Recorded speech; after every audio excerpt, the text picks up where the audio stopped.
Hello everyone, welcome to my channel. आज मैं आप सभी को महाकालेश्वर ज्योतिर्लिंग और उससे जुड़े कुछ रोचक तथ्यों की जानकारी देने जा रही हूँ। आप सभी उन सभी जानकारियों से अवगत होने के लिए मेरे साथ वीडियो में अंत तक बने रहें। और अगर आप मेरे चैनल पर नए हैं तो चैनल को सब्सक्राइब कर लीजिए और बेल आइकन को प्रेस कर दीजिए ताकि आगे आने वाले और भी सभी वीडियोज़ की आपको नोटिफिकेशन टाइम पर मिलती रहे। तो चलिए अब शुरू करते हैं। भारत देश के मध्य प्रदेश राज्य के उज्जैन नगर में स्थित महाकाल मंदिर, जहां देवों के देव महादेव साक्षात महाकाल के रूप में उपस्थित हैं, जहां पर हर साल देश विदेश से करोड़ों अरबों लोग दर्शन के लिए आते हैं। कहा जाता है कि जो महाकाल का भक्त है उसका काल भी कुछ नहीं बिगाड़ सकता। उज्जैन के श्री महाकालेश्वर ज्योतिर्लिंग भारत के 12 प्रसिद्ध ज्योतिर्लिंगों में से एक है। 12 ज्योतिर्लिंगों में से महाकालेश्वर ज्योतिर्लिंग की गणना तीसरे स्थान पर आती है, किंतु अगर प्रभाव की दृष्टि से देखा जाए तो इसका स्थान प्रथम पर है। ऐसा माना जाता है कि शिव के अनेक रूप हैं। भगवान शिव की आराधना करने से आपके मन की हर मनोकामना पूर्ण हो जाती है। भगवान शिव पूरी पृथ्वी पर अलग अलग स्थानों पर अनेक अनेक ज्योतिर्लिंगों के रूप में विराजमान है। मध्य प्रदेश के उज्जैन में पुण्य सलीला क्षिप्रा नदी के तट के निकट भगवान शिव महाकालेश्वर ज्योतिर्लिंग के रूप में विराजमान है। उज्जैन एक बहुत ही प्राचीनतम शहर है और यह राजा विक्रमादित्य के समय में राजधानी हुआ करती थी। उज्जैन को अलग अलग नामों उज्जैनी, अमरावती, अवंतिका नामों से भी जाना जाता है।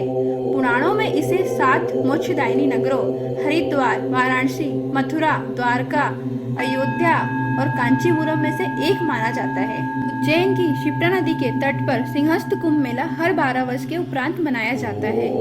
इस दिन यहाँ एक साथ 10 प्रकार के दुर्लभ योग बने होते हैं, जिसमें आपको वैशाख माह मेष राशि पर सूर्य, सिंह पर बृहस्पति, स्वाति नक्षत्र, शुक्ल पक्ष पूर्णिमा आदि सभी चीजें एक साथ देखने को मिल जाएगी।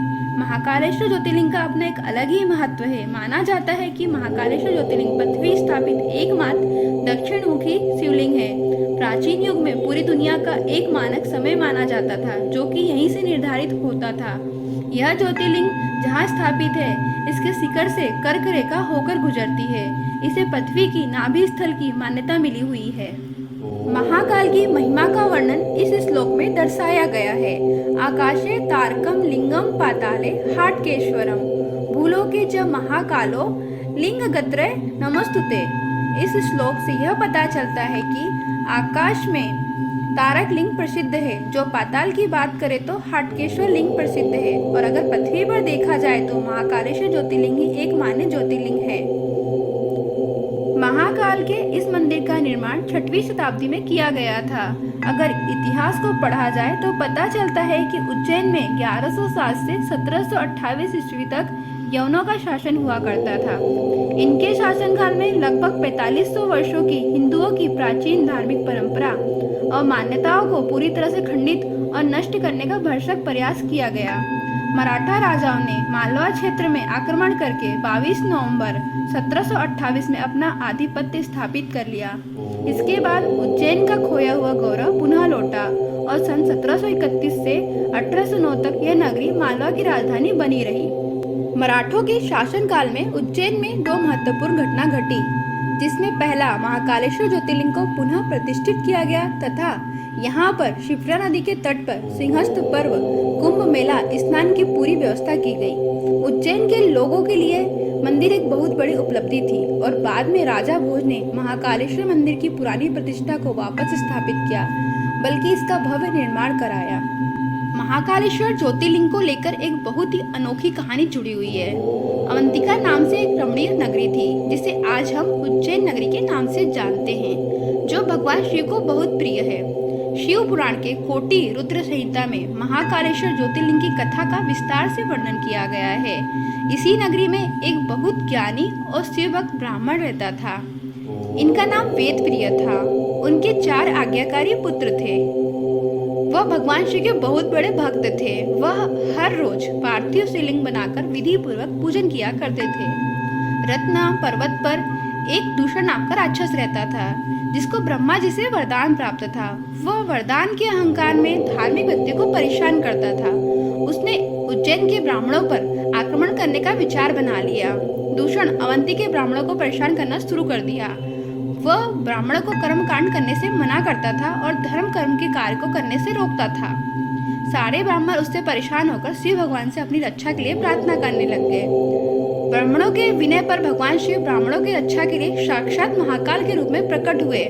भगवान शिव ने अपने शक्ति से दूषण को भस्म कर दिया। भक्तों ने भगवान शिव को वहीं स्थापित होने की प्रार्थना की तो भगवान शिव वहां पर ज्योतिर्लिंग रूप में विराजमान हो गए। इसी वजह से इस जगह का नाम महाकालेश्वर पड़ गया, जिसे आप महाकालेश्वर ज्योतिर्लिंग के नाम से जानते हैं। तो चलिए अब हम महाकालेश्वर से जुड़े कुछ रोचक तथ्यों के बारे में बात करते हैं। प्राचीन समय में शमशान की भस्म से ही महाकाल का श्रृंगार किया जाता था, लेकिन अब कपिला गाय के गोबर, शमी, पीपल के पत्ते, बड़, पलाश, बेर की लकड़ी, अमलतास आदि को जलाकर भस्म तैयार की जाती है, जिसको शास्त्रों में भस्म के समान ही महत्व दिया गया है।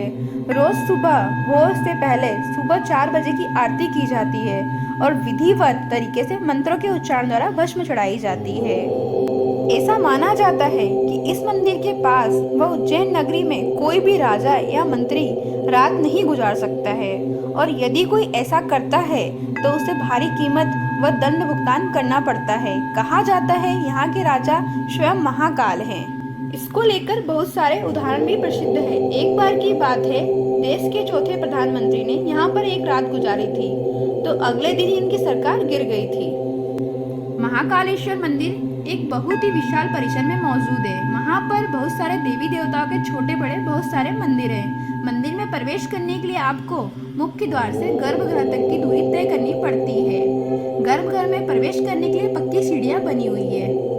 महाकालेश्वर मंदिर 3 भागों में बटा हुआ है। नीचे के भाग में हम महाकालेश्वर, बीच में ओमकारेश्वर और ऊपर के भाग में नागचंद्रेश्वर मंदिर को देखते हैं।